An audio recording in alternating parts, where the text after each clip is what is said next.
আলহামদুলিল্লাহি ওয়াকাফা ওয়াসালামুন আলা ইবাদিহিল্লাযীনা ইসতাফা আম্মা বাদ। সুপ্রিয় দর্শক শ্রোতা, আসসালামু আলাইকুম ওয়া রাহমাতুল্লাহি ওয়া বারাকাতুহু। সময় সংবাদের নিয়মিত অনুষ্ঠান তাসাউফ থেকে আপনাদের সকলকে জানাচ্ছি আন্তরিক শুভেচ্ছা ও মোবারকবাদ। সুপ্রিয় শ্রোতা, আজ আমরা আলোচনা করব সমাজে বিবাহ বিচ্ছেদ বৃদ্ধির কারণ ও প্রতিকার। ইসলামের দৃষ্টিতে বিবাহ একটি পবিত্র বন্ধন, যা স্বামী স্ত্রীর পারস্পরিক বিশ্বাসের উপর প্রতিষ্ঠিত হয় এবং স্থায়ী হয়। ইসলাম মানুষকে বিবাহের প্রতি উদ্বুদ্ধ করেছে, বিবাহকে করেছে সহজ। একটি বৈধ চুক্তির মাধ্যমে নারী পুরুষ দুজন বৈবাহিক সম্পর্ক স্থাপন করে তৈরি করে সুখের নীড়। এই দাম্পত্য জীবনের মূল প্রতিপাদ্য বিষয় হলো পারস্পরিক সৌহার্দ্য ও সম্প্রীতির মধ্য দিয়ে ভূখণ্ডের দুজন মানুষের সহাবস্থান নিশ্চিত করা। যেমনটি পবিত্র কোরআনে আল্লাহ জাল্লা শাহরুহু ইরশাদ করেছেন, ওয়ামিন আয়াতিহি আন খালাকা লাকুম মিন আনফুসিকুম আজওয়াজা লিতাসকুনু ইলাইহা ওয়া জাআলা বাইনাকুম মাওয়াদ্দাতাম ওয়া রাহমা। অর্থাৎ, আর আল্লাহ নিদর্শনসমূহের মধ্যে একটি হলো, তিনি তোমাদের জন্য তোমাদের স্ত্রীদের সৃষ্টি করেছেন যাতে তোমরা তাদের কাছে প্রশান্তি লাভ করতে পারো, এবং তোমাদের নিজেদের মধ্যে ভালোবাসা ও দয়া সৃষ্টি করে দিয়েছেন। সূরা রুম আয়াত 21। সবাই চায় তাদের বিবাহিত জীবন সুখের হোক, জীবনে মরণে দুজন মিলে কাটিয়ে দিক সারাটি জীবন। কিন্তু দুর্ভাগ্যজনক হলেও সত্য যে নানাবিধ কারণে বিবাহ বিচ্ছেদের সংখ্যা বেড়েই চলছে। যদিও ইসলাম তা নিরুৎসাহিত করেছে। আবদুল্লাহ ইবনে আব্বাস বর্ণিত হাদিসে রাসূল আকরাম সাল্লাল্লাহু আলাইহি ওয়াসাল্লাম ইরশাদ করেছেন, আল্লাহর কাছে সবচেয়ে অপ্রিয় হালাল হচ্ছে তালাক। সুনানে ইবনে মাজা হাদিস 2018। বিশেষ প্রয়োজনে মানুষ যখন নিরুপায় হয় তখন কেবল তালাক প্রয়োগ করবে পবিত্র ইসলাম তাই বলে। সুতরাং সমাজে বিবাহ বিচ্ছেদ বৃদ্ধির কারণ ও প্রতিকার সম্পর্কে আমরা আলোচনা করছি। যদিও কারণের সংখ্যা অনেক বেশি, তবুও উল্লেখযোগ্য 5টি কারণ না বললেই নয় যেগুলো বিবাহ বিচ্ছেদের জন্য সবচেয়ে বেশি দায়ী। তোর মধ্যে 1 নম্বর হলো ধর্মীয় অনুশাসন ও সুশিক্ষার অভাব। 2 নম্বর পাত্রপাত্রী নির্বাচনে ভুল করা। 3 নম্বর তালাকের অপব্যবহার। 4 নম্বর স্ত্রীর প্রতি কঠোরতা ও জুলুম করা। আর 5 নম্বর হলো পরকীয়ায় জড়িয়ে পড়া। সুপ্রিয় শ্রোতা, আসুন আমরা এর বিস্তারিত একটু আলোচনা শুনি। 1 নম্বর, ধর্মীয় অনুশাসন ও সুশিক্ষার অভাব। ইসলামী শিক্ষায় পারস্পরিক হক রক্ষার বিষয়টি অত্যন্ত গুরুত্বপূর্ণ। নিজের কর্তব্য পালন আর অপরের অধিকার রক্ষায় সচেষ্ট হলেই বিবাহ বিচ্ছেদ ঠেকানো যেতে পারে। সে কারণেই আল্লাহ তাআলা বলেছেন, ওয়ালাহুন্না মিসলুল্লাযী আলাইহিন্না বিল মারুফ। অর্থাৎ, আর স্ত্রীদের ন্যায়সঙ্গত অধিকার রয়েছে যেমন তাদের প্রতি স্বামীদের অধিকার রয়েছে। সূরা বাকারা আয়াত 228। 2 নম্বর, পাত্রপাত্রী নির্বাচনে ভুল করা। বর্তমান সমাজে পাত্রপাত্রী নির্বাচনে ব্যাপক হারে ভুল করা হয়, আর সে ভুলের খেসারত দিতে হয় বিবাহ বিচ্ছেদের মাধ্যমে। সে কারণেই পাত্রপাত্রী নির্বাচনে দিনদারিকে গুরুত্ব দিতে বলা হয়েছে। রাসূলুল্লাহ সাল্লাল্লাহু আলাইহি ওয়াসাল্লাম বলেছেন, সাধারণত 4টি কারণে নারীদের বিবাহ করা হয়: অর্থের কারণে, বংশমর্যাদার কারণে, রূপের কারণে এবং ধর্মপরায়ণতার কারণে। সুতরাং দিনদার নারী বিবাহ করে সফল হও, তুমি ধন্য হবে। সহিহ বুখারী হাদিস 4802, সহিহ মুসলিম হাদিস 1466। 3, তালাকের অপব্যবহার।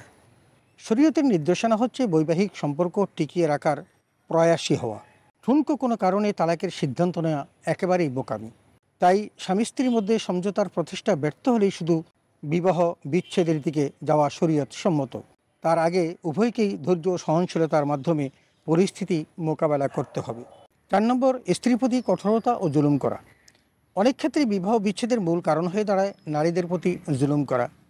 অনেকে আছেন কথায় কথায় স্ত্রীর গায়ে হাত তোলেন। যৌতুক না পেয়ে শ্বশুর শাশুড়ি সহ অন্যরা শারীরিক ও মানসিক নির্যাতন করেন।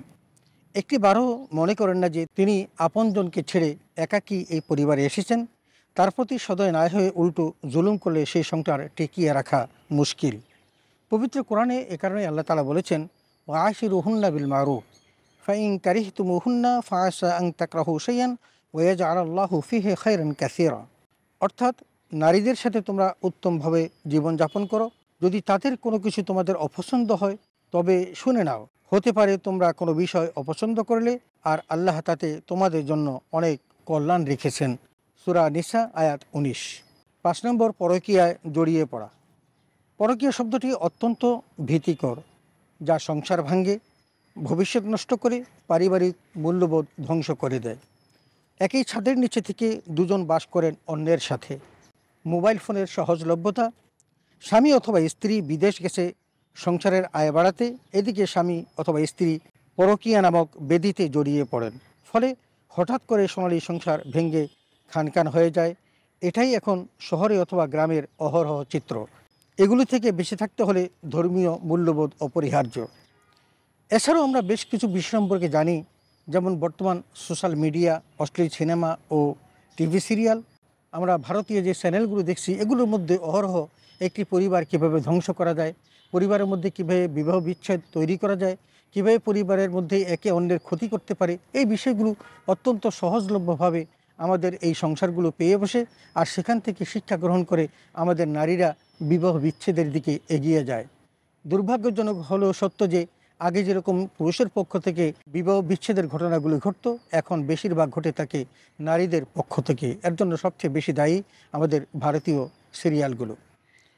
আরও আছে খুব রাগ ও বদমেজাজ। অনেকেই আছেন রাগ করেন, বদমেজাজ থাকেন, সেটা পুরুষও হতে পারে, নারীও হতে পারে। এবং এদেরকে যখন সহজভাবে ফিরে আসতে বলা হয়, তখন তারা সহজে সেগুলো মেনে নিতে চান না, এবং একসময় তাদের এই রাগ সংসারকে ভেঙে ফেলার মূল কারণ হয়ে দাঁড়ায়। এই জন্য আমাদের প্রত্যেকেই চেষ্টা করতে হবে রাগকে সংযত করা এবং বদমেজাজকে নিয়ন্ত্রণ করা। 8 নম্বর, স্ত্রীর যথাযথ ভরণ পোষণ না দেওয়া। আল্লাহ তাআলা বলেছেন, ওয়াশিরুহুন্না বিল মারুফ, তোমরা তোমাদের স্ত্রীদেরকে সুন্দর ভরণ পোষণ দাও। কিন্তু কেউ যদি এটার ব্যত্যয় ঘটান এবং তাকে যদি তার যথোপযুক্ত পাওনা তাকে বুঝিয়ে না দেন, এবং সংসারে অভাব লেগেই থাকে, এমন অবস্থা যদি তিনি তার স্ত্রীকে রেখে যান 1 দিন 2 দিন 3 দিন, সে যখন ক্রমাগতভাবে এমনিভাবে যখন ভরণ পোষণ না পেয়ে যাবে, তখন তার মন বিগড়িয়ে যাবে এবং একদিন এই সংসার ভেঙে সে অন্যত্র চলে যাবে। 9 নম্বর, মাদকাসক্ত, পুরুষত্বহীনতা, বন্ধ্যত্ব ইত্যাদি। এগুলো আমাদের সমাজের কারণ হিসেবে দাঁড়ায়।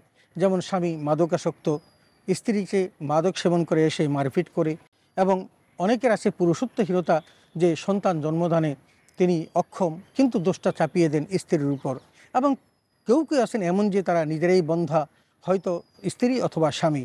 এই সকল কারণে কিন্তু সংসারের বিচ্ছেদ ঘটে থাকে। সুপ্রিয় দর্শক শ্রোতা, আসুন আমরা সমাজে বিবাহ বিচ্ছেদ বৃদ্ধির কারণ এবং প্রতিকারগুলো সম্পর্কে একটু ভালোভাবে জানি, এবং আমরা সেই অবহিত হয়েই আমাদের দুনিয়ার জীবনটাকে সুন্দরভাবে সাজানোর চেষ্টা করি। আমরা যতটা পারি সংযত থাকি, আমরা যতটা পারি আমাদের নারীদের প্রতি সুবিচার করি, আমরা ধর্মীয় মূল্যবোধকে জাগ্রত করি, এবং সংসারকে টিকিয়ে রাখার জন্য আমাদের যা করণীয় দরকার, স্বামী এবং স্ত্রী উভয়ই যথাযথভাবে সেগুলো বাস্তবায়ন করি। আল্লাহ তাআলা আমাদের সকলকে সে তৌফিক দান করুন, আমিন। ওয়া আখির দাওয়ানা আলহামদুলিল্লাহি রাব্বিল আলামিন। আসসালামু আলাইকুম ওয়া রাহমাতুল্লাহি ওয়া বারাকাতুহু।